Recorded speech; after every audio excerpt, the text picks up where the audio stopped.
So till now we have seen what is responsive web design and what it does for us. Now let's understand the techniques which help us in making any site responsive.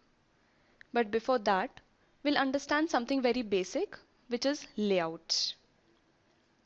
If you look at this site, a header is placed at the top, footer is placed at the bottom, nav at the left, content in the center, etc. So layout is a type of skeleton of any website you see. And generally, there is a container, a div element in which all these components are placed.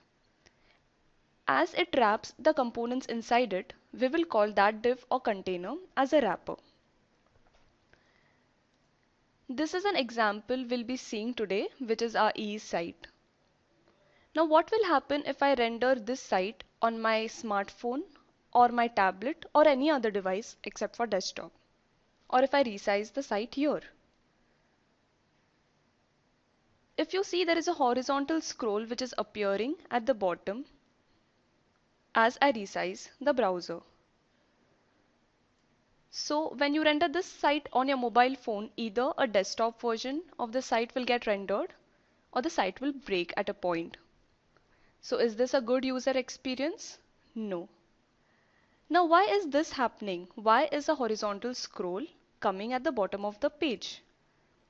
Is because the wrapper in which all the components are placed have got a fixed width which is in pixels. If you see here, it is 1366 pixels. Let's give this wrapper a border to make it more significant.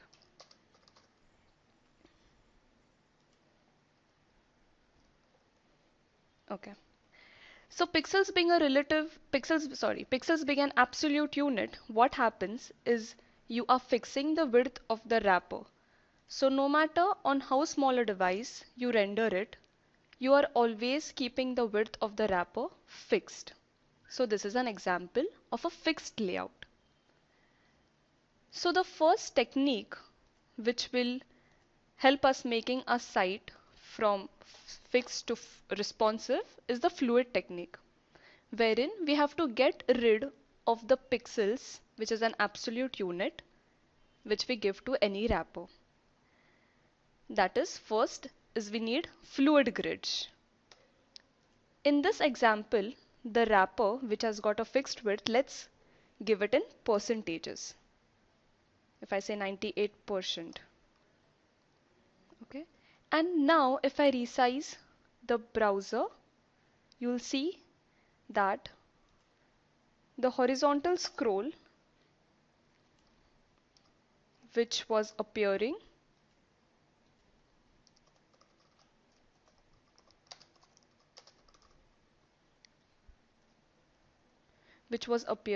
will not appear. So now the first aspect of making it fluid is the fluid grids which we have achieved. But do we just want the content in this fluid grid to just flow on the site? No, right? We want the content to be in proportion with the wrapper div, that is the parent div it is placed in. How do we do it? So there's a formula for it, which says take your target element, which is in pixels, the context, which is your parent element, and multiply it by 100. It will convert it into percentage. The value which comes out is in percentage, and that solves your problem. So now, for example, if I say this particular div which has got 44% value is been calculated using the same formula. So this solves our problem of making the content fluid. 1. But what about the image which is on the top? If you see, the image is also getting resized. It is scalable. This is done by a CSS property which is background size 100%. 100%. I'll give border to the image.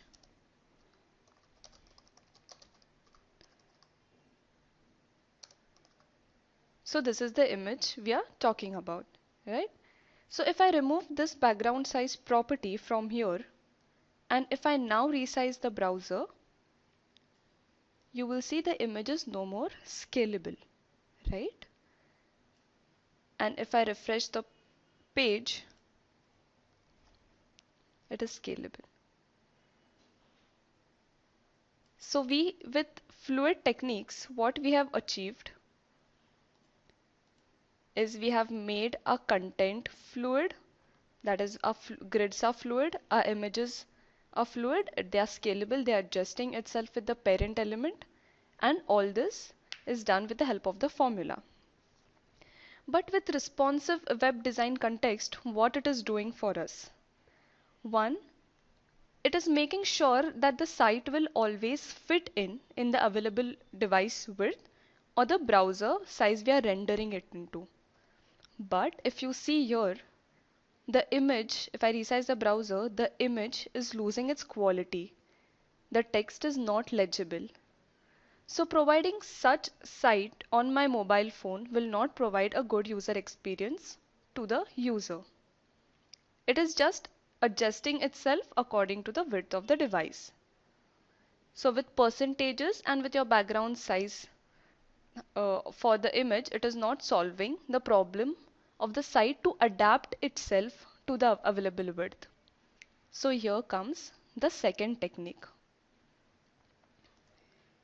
where we actually want my smartphone or my tablet to adapt itself and not just make the content fit in. So how is this done? Media queries are used for doing this. Media queries are again CSS3 property with which a certain set of CSS properties get triggered only and only when the device is of that particular width. Let's see an example of how this is done. So this is my example of fixed to fluid. Again, I'll give a border.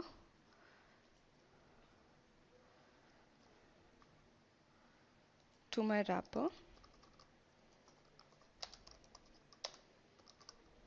Okay.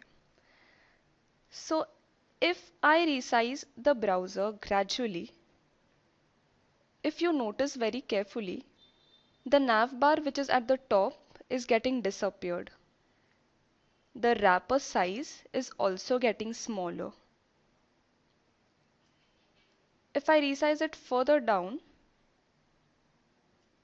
the designs got changed, right? The titles appear at the top, the content is adapted. We have eliminated the image which was for desktop, which was not very much necessary for your smartphone. So we have eliminated it, right? And if you see how this is happening is when I resize the browser at a certain point, if you can see media screen and max width 100 pixels. So at this point, there is no horizontal scroll which is appearing at the bottom because a media query is aimed for this particular threshold. But again, if I resize the browser further down, you'll see the horizontal scroll is back. Resize it further and further. Again, at this point, there is no horizontal scroll. And here we see the media screen which is aimed for 600 pixels. Right? Now the question comes, what about the image? Are we resizing it? So no. If I shrink the browser from desktop to tablet, if you see in my developer tool, the image we are using is a totally different image. So we are swapping the image for tablet. This is my hero image 1000 JPEG and this is only my hero image. Also in my code base, I have two particular sets of images. One is aimed for my smartphone, two is for my tablet, and rest are the images which are for my desktop. So you have three different versions of images which are more suitable to that particular width of the site. So this is my adaptive layout. So we have seen content adaptation, we have seen media queries, and we have seen the image swapping. But with respect to responsive web design, what it is doing for me is it's giving me the control in which I'm able to change the designs. Like here, I could actually change the designs for tablet, wherein my titles got aligned to the left hand side, my content to the right hand side. If I shrink further for my smartphones, it is a more appropriate design from the user experience point of view for a smartphone. So it did give me control over the designs. What it did not do for me is we have limited number of devices here. As we have written media queries only for two thresholds, we can target only two devices. Whereas my fluid technique was giving me this advantage where I could support n number of devices. So now what? So when we come to making a site from fixed to responsive, there are three main things we use. One is your fluid grids, two, your flexible images, and three, your media queries. Fluid grids and flexible images come from your fluid technique as we have seen, and your media queries come from your adaptive technique, which combines in all the advantages of both the techniques. We can support n number of devices and we can provide good user experience to the user depending on the device he is rendering the site on. Now let's see an example of by using both the techniques how we have made the site from fixed to responsive.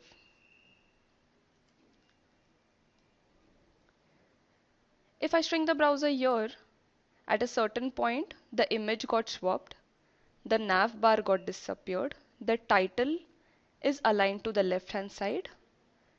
So my media queries are getting fired and my content is getting fit in. Again, the designs got changed with media queries getting fired and the containers being in percentages, the content is adapting itself. So this is your fixed to responsive site. The problem from where we had started is why do we need responsive web design were these. Managing multiple code bases, so we do not need to do that now. We can have a single code base. Changing the content in one place will change it for all the places, right? So there is no extra content management which we have to do. You do not have to learn any extra specific platform specific techniques, and there is no question of multiple URLs which you need to handle, because with responsive web design you hit a single URL on n number of devices and you make sure that your site is working with good user experience. So these are the techniques. Your site is made from fixed to responsive, but is this enough for all the scenarios? So no. And now we'll see what are the other solutions apart from this which can be useful.